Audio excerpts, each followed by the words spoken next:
Today we're going to answer 22 creationist questions that were raised last year following the Bill Nye versus Ken Ham debate at the Creation Museum.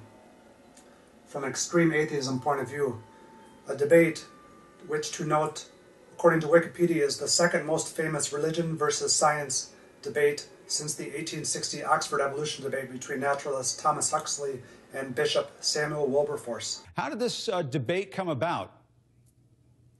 Well, a little over a year ago, I mentioned something to the Associated Press about my concern about science literacy and people who want to teach that the Earth might be 10,000 years old in science class, and how this would not be in the best interests of the United States or really of the world. And so one thing led to another, and this notorious or well-known creationist asked me to debate him. I said, okay. Most of all the YouTube atheism channels already did their response videos back in February of last year. The top 6 I have listed in the drop menu. TomWalksThrough, for example, is a person with a master's degree in chemistry. He does a pretty decent response video. Amazing Atheist does his typical rant. Shives does a respectful response, but he doesn't have very much science background.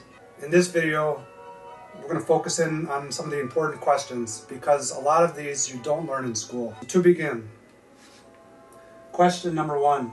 Bill Nye, are you influence the minds of children in a positive way? The question the guy's asking here is that creationists believe that evolution teaches children that science says there's no morals and that everybody is synthesized by accident and comes from pond scum, like Stephen Hawking would say. That's not correct. When you drop, say, sodium in a vat of water, the sodium will react with oxygen, not by chance. It is determined and guaranteed that the sodium will react with oxygen. Whereas the same situation applies to humans in society. When you drop a person in society, they're going to react a certain way, but they don't teach you this in school. Number 2, are you scared of a divine creator? No. A creator does not exist. Number 3, is it completely illogical that the earth was created intact, i.e. trees created with rings, Adam created as an adult? Watch the previous video to this one. Were Adam and Eve real people to get an answer to this? Number 4, does not the second law of thermodynamics disprove evolution? This is a huge topic. There's an old saying that goes back to Roger K. Leolis from 1973 who said that both Darwin and Clausius cannot be right. To give you an example, Darwin says that we struggle to survive. Clausius, however, says that we come from atoms and molecules, and atoms and molecules do not struggle to survive. They react chemically with each other through enthalpy and entropy differentials. So the future will see Clausius overhaul evolution. To give you an example, in Gladchev's 1997, The Thermodynamic Theory of Evolution, he tries to explain evolution thermodynamically, but he hinges on the idea that there is a day in the past where atoms and molecules became a living being, which is a premise that does not hold. Another example is Alfred Letoka's Elements of Physical Biology, where he applies physical chemistry to evolutionary processes. So, for example, when an antelope sights a lion, it gives a trigger action, which is kind of akin to an energetic explosive reaction where the antelope darts off. The amount of energy involved in that trigger action, as Letoka calls it, is not explained by Darwin. Another example is Alfred Ubehold's Time in Thermodynamics. Darwin says that we evolved over time. Thermodynamics, or Clausius, or pure thermodynamics according to Gilbert Lewis, does not recognize the concept of time. As Lewis said, time is not a concept of pure thermodynamics. Thermodynamics only recognizes changes in state. So here's another example where there's conflict between Clausius or thermodynamics and Darwin and evolution. Number 5, how do you explain sunset if there's no God?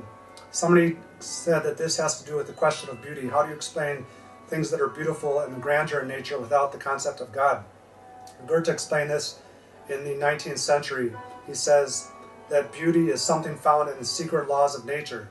In other words, if you want to understand why another human is beautiful, a flower is beautiful, or a mathematical derivation is beautiful, you have to understand the question in a godless way through the study of the physical sciences. Number 6.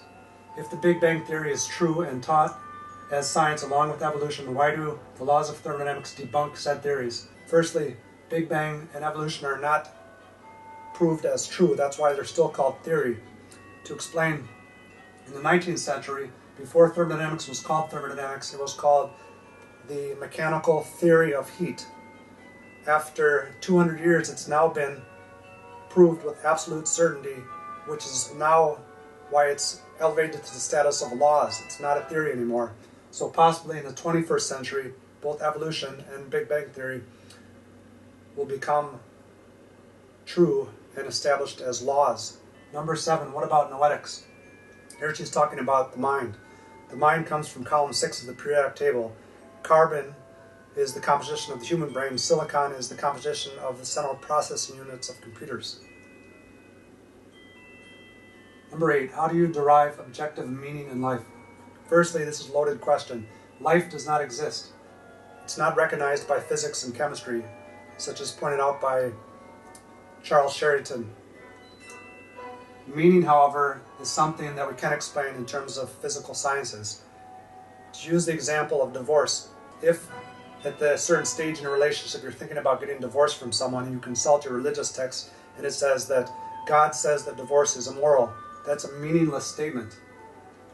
Whereas conversely, if you consult a physical chemistry textbook, you find that human marriages and relationships are chemical processes, chemical reactions, and that just as is the case with all chemical reactions, some reactions will get to what is called a free energy minimum or thermodynamic equilibrium, which means they're at a dead equilibrium state, meaning that energetically their reaction is favored just as much in the forward direction as is in the reverse direction, meaning they could revert back to reactants and become separate. If God did not create everything, number 9, where did the first single-cell organisms come from? By chance? No, they came through a process of chemical reaction mechanism, not by chance.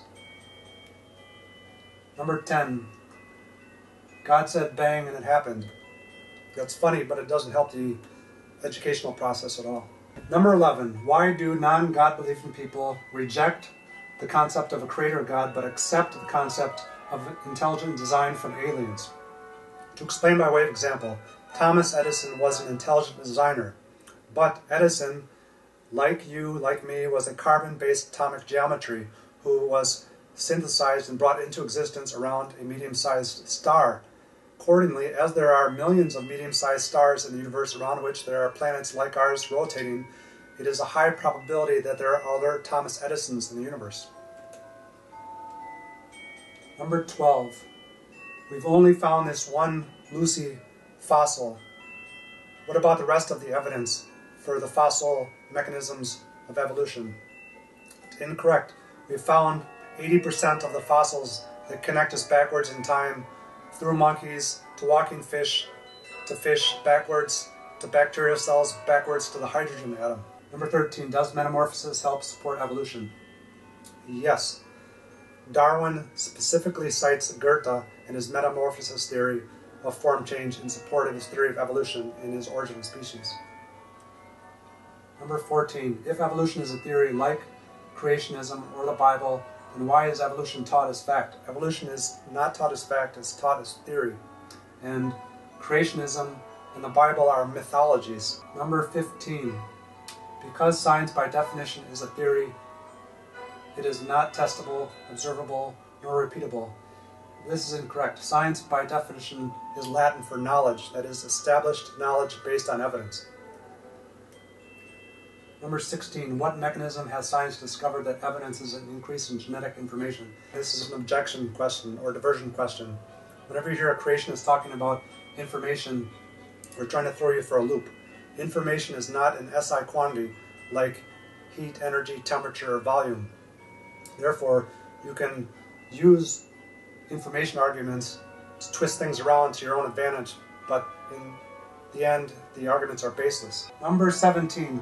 What purpose do you think you are here for if you do not believe in salvation?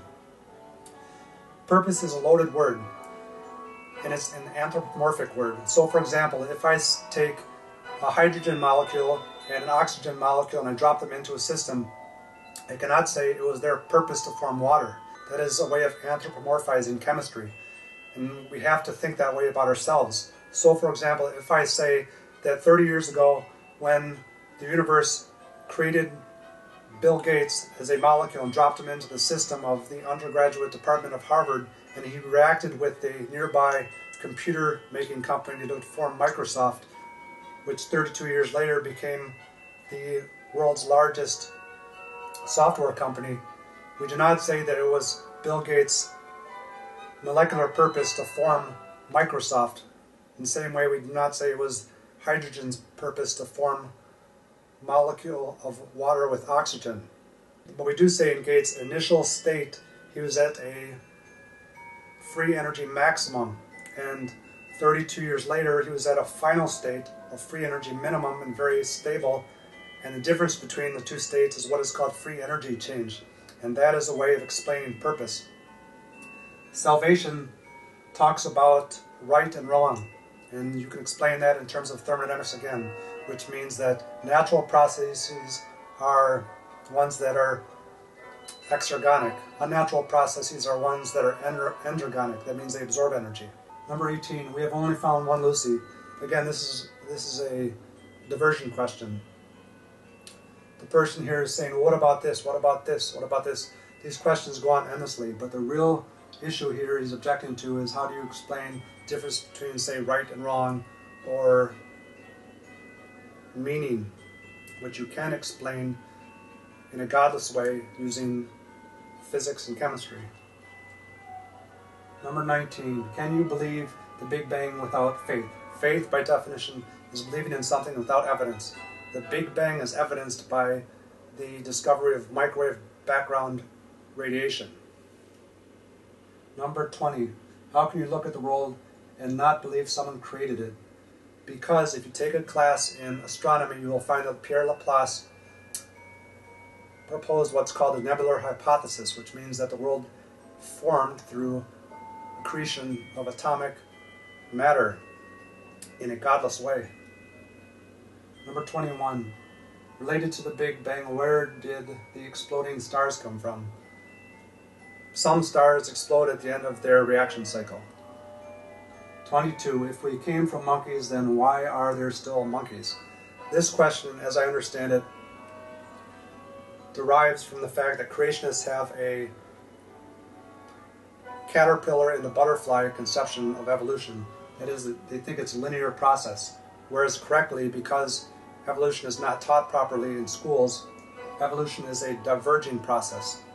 So, for example, if this was your mother and she gave birth to two sons, and one son got on its feet and walked off to Europe, another son stayed in Africa and let this families grow for several million years, they would change and form based on the systems in which they were reacting. So 30 million years later, if these two distant relatives perchance met again, the human would look at the monkey and recognize it as his long-lost cousin. So that's it. If you're a creationist and you have a serious question, go ahead and post a comment.